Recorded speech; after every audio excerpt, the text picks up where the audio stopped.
喂，阿爸，係阿爸，你喺架船度出世㗎？喺全出世嘅。本來就喺個海上面。係啊係啊，又冇遊牧民族咁樣噶，原物就係咪啊？不過你唔喺草原，喺個海度啫嘛。吓，咁唔喺架船度賣咗架船，你咁上岸，你有咩感覺㗎？啊？冇咁啊，唔使做漁民咯，可以讀書咯。所以你唔中意喺架船度嘅？都冇話唔中意嘅，即係你唔賣咗架船就重新嘅生活咯。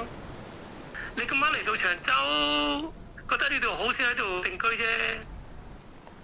咁你覺得長洲係咪你屋企啊？